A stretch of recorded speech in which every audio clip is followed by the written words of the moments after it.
नमस्कार दोस्तों जैसा कि आप सभी को पता है जुलाई 2021 से ऑटो बिल प्रोसेस स्टार्ट हो चुका है।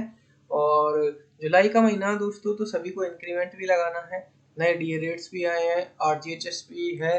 तो ये सारे अपडेशंस भी हमें करने हैं और एक तरफ ऑटो बिल स्टार्ट अलग से शुरू हो रहा है दोस्तों। तो दोस्तों बिल बनाते टाइम हमें ध्यान रखना पड़ेगा कि ये सारी चीज़ें अप्लाई हुई है या नहीं हुई। अगर नहीं हुई है तो इसका सॉल्यूशन क्या है, ऑटो बिल प्रोसेस में कैसे हमें वर्क करना है। पहले की तरह तो है नहीं कि हम बिल डिलीट करके दोबारा से बिल एलोकेट कर लें, सारी सुविधा इसमें मिल जाए। तो आज के दिनांक तक सभी डीडीओज के bill number allocation automatic start हो चुके हैं और साथ ही बिल प्रोसेस भी हो चुके हैं दोस्तों। तो सबसे पहले तो हमें करना है दोस्तों कि जो बिल एलोकेट हुए हैं और जो प्रोसेस हो चुकी है, तो हमें सबसे पहले रिपोर्ट में जाके उन सभी की बिल्स की रिपोर्ट चेक करनी है कि जो प्रोसेस हुआ है वो सही हुआ है या नहीं हुआ है। अगर नहीं हुआ है तो क्या कमी है, किस कारण से नहीं हुआ, वो सारी चीज़ें हमें यहाँ पर चेक करनी पड़ेंगी दोस्तों।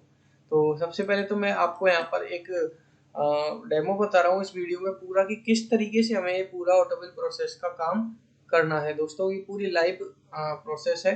जैसा कि मैं यहाँ पर एक आउटर और एक इनर रिपोर्ट डाउनलोड करता हूँ कि ये जो ऑटोमेटिक बिल बना है वो ये सही बना है या नहीं, और कुछ कमी है तो इसका सॉल्यूशन क्या है। मैंने यहाँ पर ये आउटर डाउनलोड किया दोस्तों।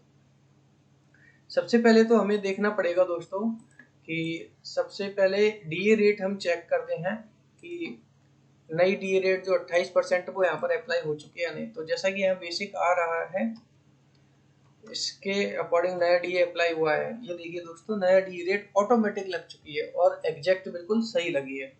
तो दूसरा जो चेंज है यहाँ पर एचआरए का है, लेकिन मैं आपको यहाँ बताना चाहूँगा एचआरए अभी सिर्फ 8% ही है, 9% का अभी कोई भी अपडेशन यहाँ पर नहीं हुआ है। तो आप इस इंतजार में मत रहिए कि 9% से हमें बनाना है, या एम्प्लॉय के डेटा में भी कोई चेंज मत कीजिएगा दोस्तों। ये सारी ऑटोमेटिक प्रोसेस होगी, हो सकता है इसमें थोड़ा समय लगे। अभी आप 8% के हिसाब से एचआरए का बिल बना के भेजिए दोस्तों। दूसरा ये था कि इनर सीट में हम सभी का डेटा चेक कर लेते हैं, आरजीएचएस से रिलेटेड, इनकम टैक्स रिलेटेड या जीपीएफ, क्योंकि जुलाई का महीना है, इंक्रीमेंट लगता है तो कई लोगों की जीपीएफ की स्लिप चेंज हो जाती है दोस्तों। बहुत सारी चीज़ें आपको यहाँ पर चेक कर लेनी है। इसके बाद हमारे पास ऑप्शन ये आता है कि एक ग्रुप में 10 एम्प्लॉय हैं, 10 की सेम सारे एम्प्लॉयज की सैलरी बन चुकी है या कोई ड्यू है। तो उसके बारे में भी मैं यहाँ पर बताना चाहूँगा कि अगर किसी एम्प्लॉय की सैलरी नहीं बनी है दोस्तों, तो हमें क्या करना है। तो पहले तो हमें वो चेक करना है कि उस एम्प्लॉय की सैलरी बनी क्यों नहीं है। आप एक एक एम्प्लॉय का डेटा चेक करेंगे, इससे बेहतर है यहाँ पर रिपोर्ट ऑप्शन में, सैलरी रिपोर्ट में मिसमैच एम्प्लॉय रिपोर्ट नाम से एक ऑप्शन है। इस पे आप क्लिक कीजिए दोस्तों। किस महीने की आपकी सैलरी नहीं बनी है वो सेलेक्ट कीजिए। जैसा कि जुलाई का महीना है, वो ग्रुप अपने आप आ जाएगा जिसमें एक एम्प्लॉय की सैलरी नहीं बनी है, जैसा कि यहाँ पर आ रहा है। और इस एम्प्लॉय में इस ग्रुप में किस कर्मचारी की सैलरी यहाँ पर नहीं बनी है, वो यहाँ पर आपके सामने ऐसे शो हो जाएगा। क्या कमी है, वो कमी भी यहाँ पर शो हो जाएगा। जैसे कि इन कर्मचारी के एजीपीएफ नंबर शायद यहाँ पर डला हुआ नहीं है, तो इसलिए इनके बिल प्रोसेस नहीं हुआ है, वो रीजन यहाँ पर हमें दिखा दिया गया है पे मैनेजर के जरिए। दूसरी बात ये कहना चाहूँगा दोस्तों कि पहले तो हम एम्प्लॉय पे डिटेल डायरेक्टली खोल देते थे, इसमें कोई दिक्कत नहीं होती थी। लेकिन अब क्या है कि एम्प्लॉय पे डिटेल खोलने के लिए हमें डीडीओ से ओटीपी लेना पड़ेगा, क्योंकि हर बार डीडीओ के पास ओटीपी जाएगा दोस्तों। ठीक है दोस्तों। तो जैसे कि मैंने अभी आपके सामने बिल ओपन किया था, तो बिल ओपन करने में जितने एम्प्लॉयज की सैलरी यहाँ प्रोसेस हो चुकी है, एम्प्लॉय पे डिटेल में उन एम्प्लॉय का नाम इस मंथ के लिए नहीं आएगा। और जैसा कि मैंने यहाँ पर दिखाया था, एक एम्प्लॉय की सैलरी यहाँ पर प्रोसेस नहीं है, तो उन एम्प्लॉय का नाम, सिर्फ उन एम्प्लॉय का नाम उस ग्रुप में शो करेगा। रीजन ये कि इस मंथ के लिए इन बाकी सभी एम्प्लॉय की सैलरी प्रोसेस हो चुकी है। तो इस पे आपको ज़्यादा जोर नहीं देना कि बाकी के एम्प्लॉयज की लिस्ट कहाँ गई, क्योंकि बिल बन चुका है, इसलिए उनका डेटा यहाँ पर शो नहीं करेगा। ठीक है। नेक्स्ट बात ये है दोस्तों कि जैसा कि अभी मैंने आपको दिखाया कि एक एम्प्लॉय की सैलरी नहीं बनी है ग्रुप में, तो इसका मतलब ये नहीं है कि आप पूरा बिल डिलीट कर रहे हैं।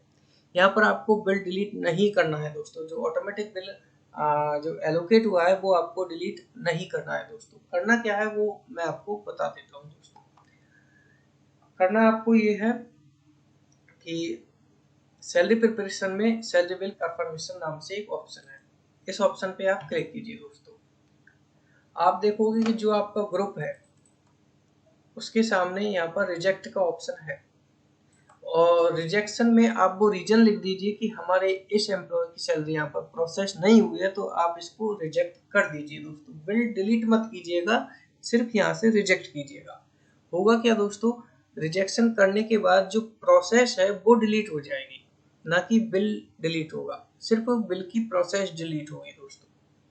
ठीक है, सिस्टम के जरिए ऑटोमेटिक बिल की प्रोसेस डिलीट हो जाएगी। और यहाँ रिजेक्शन करने के बाद आप एम्प्लॉय के पे डिटेल में जो भी कमी थी उसको अपडेट कर लीजिए दोस्तों।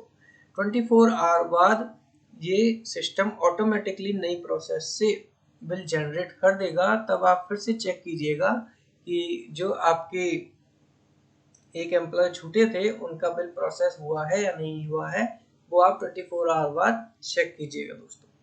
ठीक है दोस्तों, यहाँ पर आप बिल डिलीट करने की गलती मत कीजिएगा दोस्तों। ओके दोस्तों, इसके बाद हम आगे बढ़ते हैं कि बिल प्रोसेस होने के बाद हम डॉक्यूमेंट अपलोड किया करते थे दोस्तों।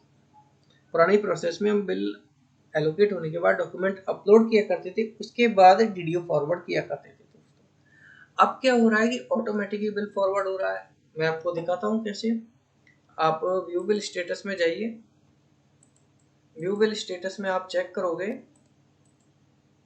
तो आप पाओगे कि बिल ऑटोमेटिकली बिल डीडीओ से फॉरवर्ड हो चुका है दोस्तों। तो अब क्या है, हमारे सामने तीन प्रोसेस अब तक की जो है वो हटा दी गई है। पहला बिल एलोकेशन की, आपको कोई बिल नंबर एलोकेट नहीं करना है। सेकेंड प्रोसेस थी जो आपकी मंथली बिल प्रोसेस, वो भी हटा दी गई है क्योंकि वो सब ऑटोमेटिकली हो रहा है दोस्तों।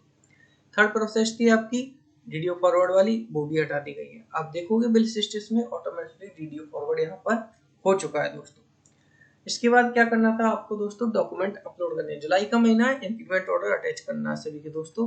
तो आप ऑथराइजेशन में डॉक्यूमेंट अपलोड में जाके वो बिल अपलोड कर सकते हैं दोस्तों। सॉरी, डॉक्यूमेंट अपलोड कर सकते हैं।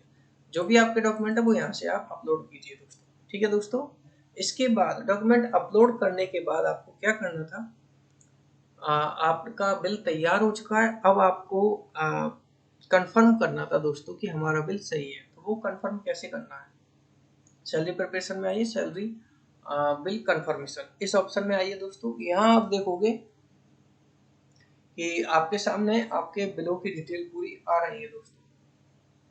बिल नंबर, कौन से ग्रुप का बिल है, और यहाँ आप देखोगे स्प्लिट का ऑप्शन है। स्प्लिट का ऑप्शन उन हेड के लिए है जिनमें central head and state fund के जरिए वेतन बिल उठता था। जो भी रेशियो रहता है 10-90, 20-80 या जो भी रेशियो रहता है उसके अकॉर्डिंग आप बजट के अकॉर्डिंग यहाँ देख लीजिएगा दोस्तों। और स्टेट फंड में जो अमाउंट डालना है वो यहाँ सबमिट कीजिए, एंड सेंट्रल में जो डालना है वो यहाँ सबमिट करके स्प्लिट पे करना, क्लिक करना है आपको दोस्तों। पहले स्प्लिट पे क्लिक करना है तो आपने जो अमाउंट यहाँ पर फीड किया था वो अमाउंट यहाँ फिक्स हो जाएगा। ठीक है दोस्तों, ये प्रोसेस आपको यहाँ पर करनी है। यहाँ से आप चेक कर सकते हैं जो आपने डॉक्यूमेंट अटैच किए थे, रिपोर्ट यहाँ से आप चेक कर सकते हैं। ये प्रोसेस आपको यहाँ पर करनी है। लेकिन इस प्रोसेस का मेजर जो यूज है वो दो यूज है। मैं आपको बता दूं दोस्तों, इस सैलरी बिल कंफर्मेशन का जो यूज है वो यहाँ पर दो यूज है मेनली। पहला यूज था आपका दोस्तों कि आपके जो ऑटोमेटिक बिल बना है इसमें अगर कोई कमी है तो वो बिल आपको यहाँ से डिलीट करने की बजाय, बिल नंबर एलोकेशन से डिलीट करने की बजाय आपको रिजेक्ट करना है बिल दोस्तों। ठीक है दोस्तों, यहाँ से आप बिल रिजेक्ट कर दोगे। रिजेक्ट करने के बाद आप अपने पे जो भी एम्प्लॉय की पे डिटेल अपडेशन करनी थी वो आप कर लीजिए, और 24 आवर बाद ये बिल ऑटोमेटिकली यहाँ से रीजनरेट हो जाएगा, रिप्रोसेस हो जाएगा।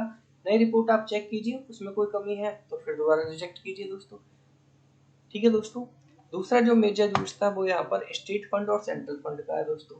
आपको बिल यहाँ पर स्प्लिट करना है। कुल मिला के बात ये है कि जो भी आपका रेशियो है, जैसे रमसा हेड होते हैं या एलिमेंट्री के हेड होते हैं 11101, इस तरीके के हेड्स के लिए आपको यहाँ पर ये ऑप्शन दिया गया है कि आप बजट को सेंट्रल एंड स्टेट फंड में स्प्लिट करके यहाँ से बिल क्लियर कर सकते हैं दोस्तों।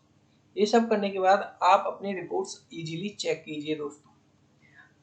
रिपोर्ट्स में जाके, सैलरी रिपोर्ट्स में जाके इन इन आउटर इनर एंड सैडल को चेक कीजिए दोस्तों। कोई कमी लगती है तो फिर दोबारा आप ये प्रोसेस अप्लाई कर सकते हैं दोस्तों। इसके बाद लास्ट स्टेज जो हमें करनी है वो ये है, सैलरी बिल प्रिपरेशन में लास्ट ऑप्शन जो है हमारे सामने, सैलरी कंफर्मेशन फॉर ट्रेजरी, यानी आपका बिल कंप्लीट तैयार हो चुका है और 22 तारीख को आप जब एग्री हो जाए कि आपका बिल टोटली रेडी है तो इस ऑप्शन पे आपको क्लिक करना है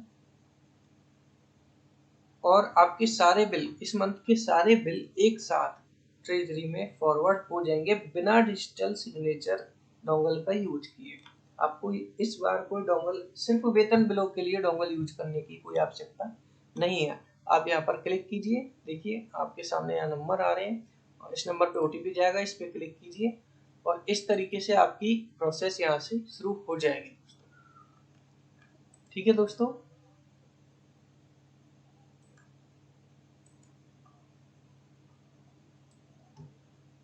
उसके बाद मैं नेक्स्ट ऑप्शन आपको बताता हूँ दोस्तों कि आपको नेक्स्ट क्या करना है।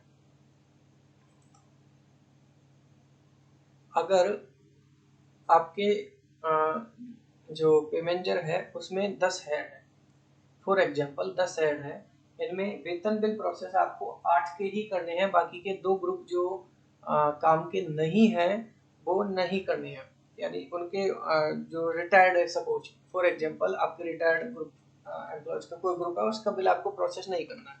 तो हर बार तो आप रोक नहीं पाओगे क्योंकि बिल नंबर ऑटोमेटिकली जनरेट हो जाएगा।